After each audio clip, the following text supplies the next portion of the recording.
আসসালামু আলাইকুম ওয়া রাহমাতুল্লাহ। আলহামদুলিল্লাহ, আসসালাতু ওয়াসসালামু আলা রাসূলিল্লাহ। আমরা আজকে আলোচনা করব ইব্রাহিম আলাইহিস সালামের জীবনে যে কুরবানি গুলো ছিল তা কেমন ছিল।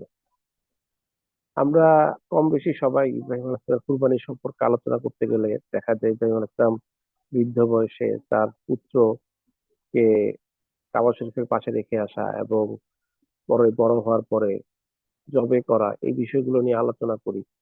কিন্তু একটু ডিপলি চিন্তা করা দরকার, তার জীবনে এত পরীক্ষা কেন? তিনি তো বারবার জীবনের শুরু থেকেই পরীক্ষা দিচ্ছেন এবং কুরবানি করতে করতে আসছেন। তো আমরা আজকে একটু ডিফারেন্ট ওয়েতে দেখি যে আল্লাহ সুবহানাহু ওয়া তাআলা কোরআনে তার বান্দাদেরকে, যারা তার প্রতি বিশ্বাস রাখছে, তাদেরকে উনি কি নির্দেশনা দিচ্ছেন বা তাদের ব্যাপারে রাসূল সাল্লাল্লাহু আলাইহি ওয়াসাল্লামকে কি নির্দেশনা দিচ্ছেন। তো সেই আলোকে আমরা যদি একটু শুরু করি যে সূরা তওবার 24 নম্বর আয়াতে আল্লাহ সুবহানাহু ওয়া তাআলা রাসূল সাল্লাল্লাহু আলাইহি ওয়াসাল্লাম বলছেন যে, হে নবী, তুমি তাদেরকে বলে দাও, যদি তোমাদের পিতা, তোমাদের পুত্রগণ, তোমাদের ভাইগণ, তোমাদের স্ত্রীগণ, তোমাদের স্বগোত্র এবং আর ওইসব সম্পদ, ধন সম্পদ যা তোমরা অর্জন করেছো, আর ওই ব্যবসা যাতে তোমরা মন্দা পড়ার আশঙ্কা করছো, অথবা ওই গৃহসমূহ যেখানে অতি আনন্দে তোমরা বসবাস করছো, আল্লাহ এবং তার রাসূলের চেয়ে এবং তার প্রতি জিহাদ করার চেয়ে যদি এইসব তোমাদের নিকট অধিক প্রিয় হয়, তাহলে তোমরা প্রতীক্ষা করতে করতে থাকো যে পর্যন্ত আল্লাহ নিজের নির্দেশ পাঠিয়ে দেন। আর আল্লাহ আদেশ অমান্যকারীদেরকে পথ প্রদর্শন করেন না। তো আমরা একটু খেয়াল করি দেখি যে এখানে আল্লাহ সুবহানাহু ওয়া তাআলা যে কথাগুলো আমাদেরকে বলছেন, যে দেখেন এখানে আল্লাহ অনেকগুলো বিষয় বলছেন, এখানে মূলত 8টা বিষয় আছে। প্রথমেই বলছেন তোমাদের পিতা, তারপর আসছে পুত্র। তার মানে এদেরকে আমরা ভালোবাসি। আমরা যখন ছোট থাকি, ছোট অবস্থায় আমাদের পিতারা আসলে আমাদের চোখে আমাদের হিরো। পিতারাই আমাদের দুনিয়ার সবকিছু। এবং যখন আমরা বৃদ্ধ হই তখন পুত্র বা আমাদের ছেলে সন্তানরা, দেখা যায় এটা মানুষের চোখে সবকিছু, যে পুত্রের জন্য সে পুত্রের মধ্যে তাকে দেখতে পায়, যে সে চলে যাবে তার পুত্ররা রয়ে যাবে। এবং এই চলার পথে সে তার ভাই, তার স্ত্রী তাদের জীবনে আসে, এবং যেখানে যে গোত্রের মধ্যে সে বাস করে এবং যেই ধন সম্পদ সে অর্জন করছে এবং যে ব্যবসা সে করে প্রতিনিয়ত, যেটার মন্দা পড়ার জন্য সে সবসময় ভয় থাকে যে ব্যবসাটা কি বন্ধ হয়ে যাবে, চাকরিটা কি চলে যাবে, এবং সে যে ঘরের মধ্যে বসবাস করে সেই ঘরের মধ্যে বসবাস করে সে আনন্দ পায়। তো এই জিনিসগুলো মানুষের মনে জায়গা করে নিতে চায়, যে পুত্র, পিতা, স্ত্রী, তার বংশমর্যাদা, তার ধন সম্পদ এবং তার ব্যবসা বাণিজ্য, এবং সে যেই এলাকায় থাকে, যে গৃহে থাকে, সেই বাসস্থান যেটা নিয়ে সে অহংকার করে যে আমার ওই জায়গায় একটা ফ্ল্যাট আছে, ওই জায়গায় একটা বাড়ি আছে।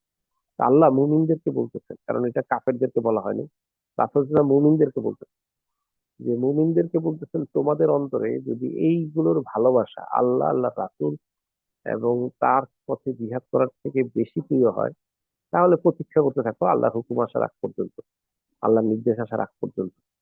এবং তারপরে সবচেয়ে ভয়ঙ্কর কথাটা হচ্ছে এটা, আর আল্লাহ আদেশ পালন, আদেশে অমান্যকারীদেরকে পথ প্রদর্শন করেন না। আরবি ভাষায় যেটাকে বলা হচ্ছে ফাসিক, আল্লাহ ফাসিকদেরকে পথ প্রদর্শন করেন না। তার মানে চিন্তা করেন, আমাদের অন্তরে যদি আল্লাহ, আল্লাহ রাসূল এবং তার পথে লড়াই করা যদি বেশি ভালোবাসার অংশ না হয়, তাহলে আমরা আসলে আল্লাহর আদেশই অমান্য করছি। আল্লাহর আদেশ হচ্ছে আল্লাহ, আল্লাহ রাসূল এবং তার পথে লড়াই করাটাকেই আমাদের অধিক ভালোবাসতে হবে।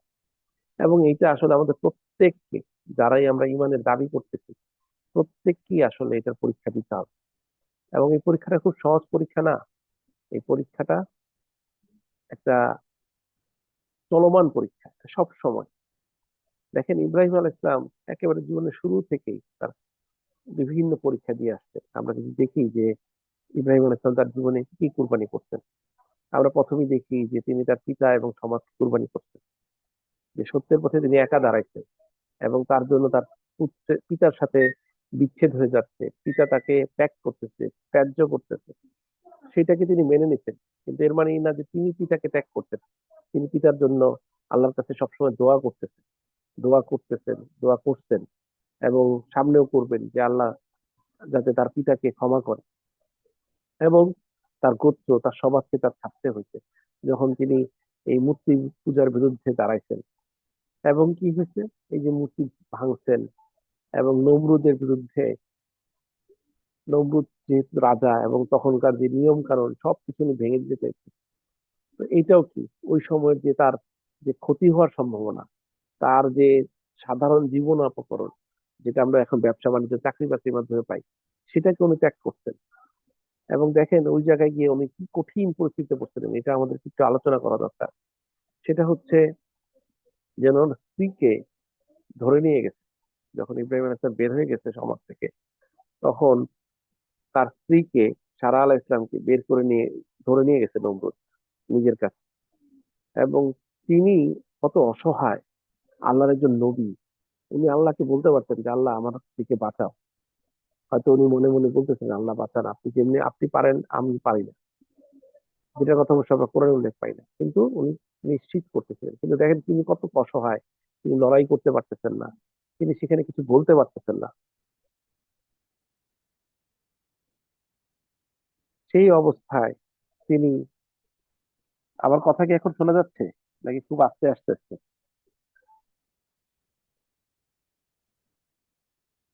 তো তিনি বলতে পারছেন না যে তার কথা, যে কিভাবে এই জায়গা থেকে উদ্ধার পেতে হবে। তো সেই জায়গায় আল্লাহ সুবহানাহু ওয়া তাআলা দেখেন তার স্ত্রীকেও কি গুণ দিচ্ছেন, তিনি তার সতীত্ব রক্ষা করার জন্য আল্লাহর কাছে কি দোয়া করছেন, যে নমরুদ পর্যন্ত তার হাত পা স্থির হয়ে গেছে, হাত পা আগাইতে পারতেছেন না। এবং তারপরে আমরা দেখলাম যে তিনি তাকে ছেড়ে দিলেন, এবং তারপর তাকে আবার একটা দাসীও দিয়ে দিলেন, হাজেরা আলাইহিস ইসলামকে, এবং যার সাথে আবার ইব্রাহিম আলাইহিস সালামের সাথে বিয়ে দেওয়া হলো। এবং তারপরে আগুনে ঝাঁপ দেওয়ার ক্ষেত্রে তিনি তার শরীরকে কুরবানি করলেন, যে আমার শরীর পুড়ে যাবে কোনো সমস্যা নেই, কারণ তার সবকিছু তো আল্লাহর জন্য।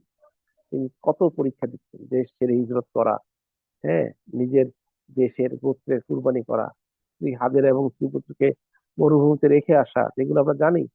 এবং বৃদ্ধ বয়সে যে কাবা নির্মাণ করা, হ্যাঁ, এবং সেখানে তার শ্রম এবং আরামের কুরবানি, যেই বৃদ্ধ হয়ে গেছেন, যে ছেলে হয়েছে 90 বছর বা 99 বছর বয়সে, তারপরে ওনাকে কাবা নির্মাণ করতে বলা হচ্ছে, তো সেটা কত কঠিন পরিস্থিতি। এবং তারপরে যখন যে পুত্রকে উনি আল্লাহর কাছে চেয়ে নিয়েছিলেন, আল্লাহর কাছে দোয়া করছিলেন, রাব্বি হাবলি মিনাস সলিহিন, যে আল্লাহ আমাকে আপনার কাছ থেকে একজন সালেহ পুত্র দান করেন। তারপর এই পুত্রের ভালোবাসা ওনার অন্তরে ছিল। তাহলে আল্লাহ তাআলা তাআলা তাকে স্বপ্ন দেখাইলেন যে তিনি যেন তার পুত্রকে জবে করতেছেন।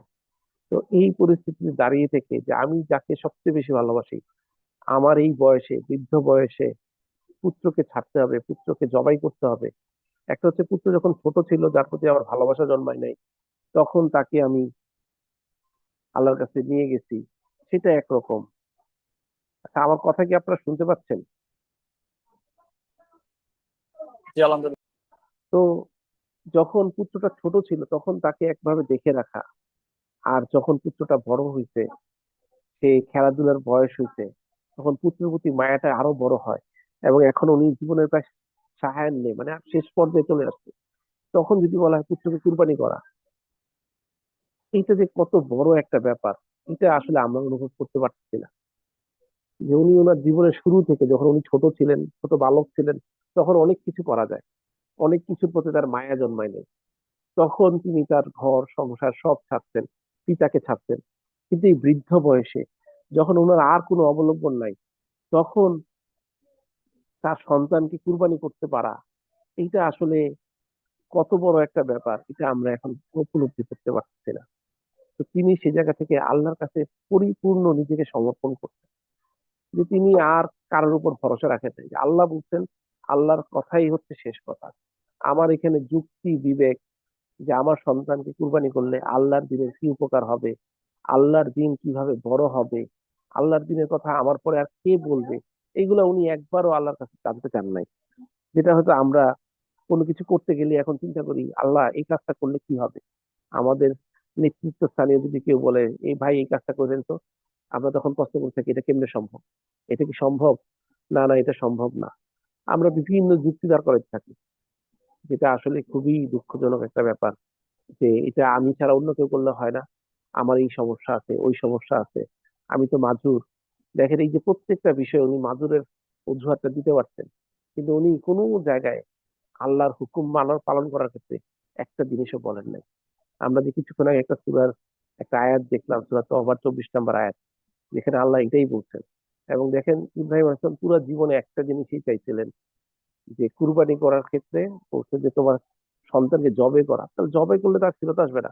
আমি হয়তো আমার বাবার বাবার কাছে ফিরে যেতে পারি, আমার দেশে ফিরে যেতে পারি, আমি আমার হারানো রাজ্য ফিরে পাইতে পারি, কিন্তু সন্তানকে জবাই করে দিলে এটা তার ফিরে পাওয়ার কথা না। তার মানে আমার অন্তরে এর প্রতি ভালোবাসা ছিল। আল্লাহ বলছে এটাকেই স্যাক্রিফাইস করো, এটাকেই কুরবানি করো। তুমি সেখানে একটু চিন্তা করার নাই। তিনি তার সন্তানকে জানাচ্ছেন, সন্তানও সেইভাবে তৈরি হয়েছে। সন্তান বলতে আমাকে ধৈর্যশীলদের মধ্যে পাবেন। এবং দেখেন, আমরা এই যে কুরবানি আসতেছে, আগামী পরশুদিন হয়তো আমরা কুরবানি দিব, এবং সেখানে আমরা নিজেদেরকে একটু জিজ্ঞাসা করি যে আমাদের জীবনে এরকম কত কিছু আছে যেটার দিকে হয়তো আমাদের চিন্তা করা উচিত, যে এই জিনিসগুলো নিয়ে আমরা আমরা আল্লাহর চেয়ে বেশি ভালোবাসি কিনা। আমার সন্তানকে, আমার পরিবারকে আল্লাহর থেকে বেশি ভালোবাসলে আমাদেরকে আসলে আমাদের ইমানের চর্চা করা উচিত। যে আল্লাহ বলতেছেন আল্লাহ তাদেরকে পথ দেখান না, আল্লাহ তাদেরকে হেদায়েত দেন না। এটা খুবই বড় একটা ধমকি। এই ধমকিটার কথা আমাদের একটু সামনে রাখা দরকার। দেখেন আমাদের সমাজের এখন এমন অবস্থা, আমাদের বিশ্বের এখন এমন অবস্থা, আমাদের আসলে এখন এক একজন ইব্রাহিম আলাইহিস ইসলামের আদর্শে আদর্শিত হওয়ার সময় চলে আসছে। আমাদেরকে আল্লাহর কোরআনের আয়াত থেকে এই জিনিসটা বুঝার একটা সময় চলে আসছে, যে আমরা আমাদের জীবনে কত কিছুর মায়ায়, কত কিছুর ভালোবাসায় আটকে আছি। আমাদের অন্তরে এমন সবকিছু এখন আমাদেরকে অন্ধ করে দিচ্ছে, যে আমরা এখন আল্লাহর কথা, আল্লাহর হুকুম পালন করা এটা আমাদের কাছে অনেক দূরের ব্যাপার। আমি চাই যে আমি সব কাজ শেষ করে যতটুকু পারি আল্লাহর হুকুম পালন করব। এইটা আসলে একজন মুমিনের পরিচয় না, প্রকৃত মুমিনের পরিচয় না। এবং এইভাবে যদি আমরা দিন কাটাতে থাকি, আল্লাহ বলতেছেন তাইলে অপেক্ষা করো যতক্ষণ না পর্যন্ত আল্লাহর হুকুম আসতেছে। তা আল্লাহর কি হুকুম আসতেছে? সেই হুকুমটা কি আমাদের জন্য খুব ভালো কিছু হবে? সেই হুকুমটা কি আমাদের জন্য আল্লাহ আমাকে মাফ করে দিবেন?